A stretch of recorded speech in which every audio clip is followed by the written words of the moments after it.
नमस्कार दोस्तों।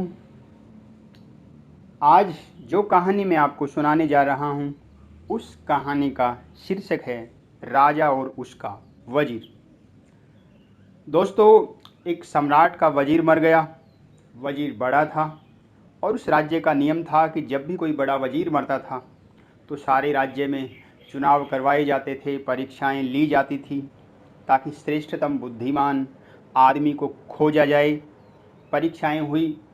सारी परीक्षाओं के बाद 3 आदमी खोजे गए। तीनों आदमियों को राजधानी लाया गया अंतिम परीक्षा के लिए। अंतिम परीक्षा, तीनों को खूब परेशान होना चाहिए था, परंतु एक आदमी है कि चद्दर ओढ़कर सो गया है। दूसरे आदमी ने कहा, यह क्या कर रहा है, इतनी बड़ी परीक्षा है और इसको इतनी ज़्यादा फुर्सत कैसे। चलो, हमें क्या करना है, अच्छा ही हुआ एक प्रतियोगी कम हो जाएगा। पूरे गांव में चर्चा थी कि राजा ने एक कमरा बनवाया है, उसमें एक अद्भुत ताला लगाया है। ताला एक मैथमेटिकल पजल पर आधारित है। पजल वहीं पास में खुदी है। जो पजल को हल कर लेगा वही ताला खोल पाएगा और जो पहले बाहर आ जाएगा वही हमारा नया वजीर हो जाएगा।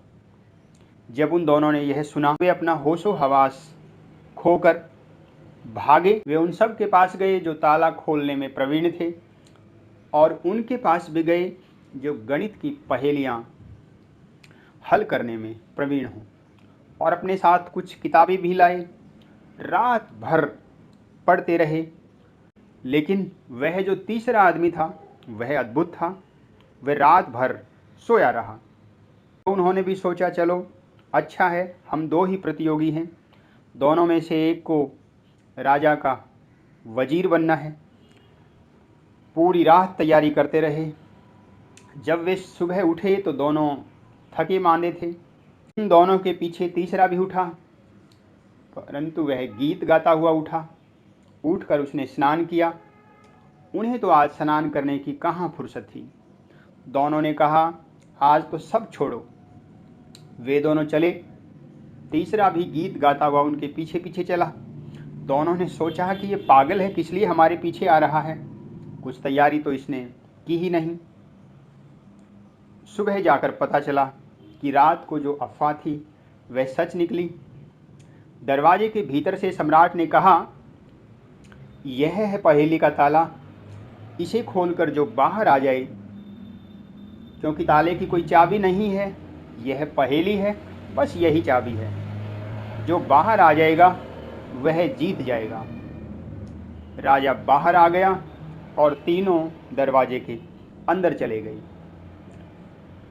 परंतु जो तीसरा आदमी है यह बड़ा अद्भुत है। फिर एक कोने में आंखें बंद करके बैठ गया। दोनों ने कहा, बड़ा अजीब आदमी है, छोड़ो इसकी फिक्र। किताब अपने साथ छुपा लाए थे। किताबों के अंदर देख देख कर पहेली को हल करने की कोशिश करने लगे। वे दोनों बुरी तरह से जुटे हुए थे, परंतु तभी राजा ने कहा कि बंद करो हिसाब किताब को, जिसको निकलना था वो निकल चुका। उन्होंने कहा, कौन निकल चुका, हम दोनों तो यही हैं। राजा ने कहा, वह जो तीसरा आदमी था वह निकल चुका। दोनों ने देखा तो कोना खाली है, तीसरा आदमी नदारद है। वह निकला कैसे, क्योंकि हिसाब तो उसने कुछ किया ही नहीं। राजा ने कहा, हिसाब किताब का सवाल न था,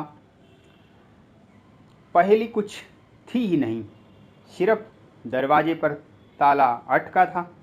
और बुद्धिमान व्यक्ति का पहला लक्षण यही होता है कि वो देख ले सवाल है भी या नहीं, न कि तुरंत जवाब खोजने में लग जाए तो मुश्किल पड़ जाएगा। वह आदमी बाहर निकल चुका है।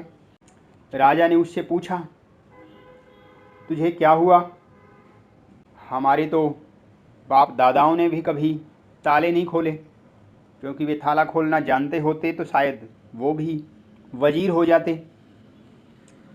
मैं तो आंखें बंद करके बैठ गया।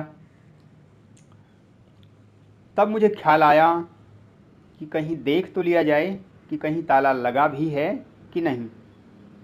मैं गया और ताला खोलकर ताला देखा तो ताला लगा हुआ ही नहीं था, मात्र दरवाजे पर अटका हुआ था और मैं बाहर आ गया। दोस्तों, परमात्मा का दरवाज़ा भी लगा हुआ नहीं है। वहाँ किसी विधि और चाबी की ज़रूरत नहीं है। वह ताला भी सिर्फ अटका हुआ है। मगर हम हैं कि किताबों में विधियों को खोज रहे हैं कि ताकि कोई नई विधि मिले और हम बाहर निकलें।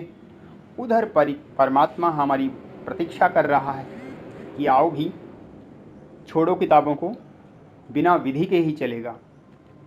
दोस्तों, ज़िंदगी में जो भी महत्वपूर्ण है वह सब बिना विधि के हो जाता है। प्रेम बिना विधि के होता है, सत्य बिना विधि के जाना जाता है, काव्य बिना विधि के हो जाता है, संगीत बिना विधि के हो जाता है। जीवन में जो भी महत्वपूर्ण है वह विधि के बाहर है। जीवन में जो भी क्षुद्र है वह विधि के भीतर है।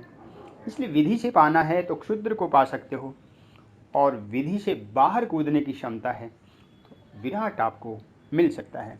दोस्तों, कहानी आपको कैसी लगी कमेंट बॉक्स में लिखकर मुझे ज़रूर बताएं, और यदि कहानी आपको अच्छी लगी तो कहानी को शेयर ज़रूर करें, और यदि आप चैनल पर नए हैं तो चैनल को सब्सक्राइब ज़रूर कर लें, बेल बटन भी दबा दें ताकि जब भी मैं कोई नई कहानी डालूं नोटिफिकेशन आप तक पहुंच जाए।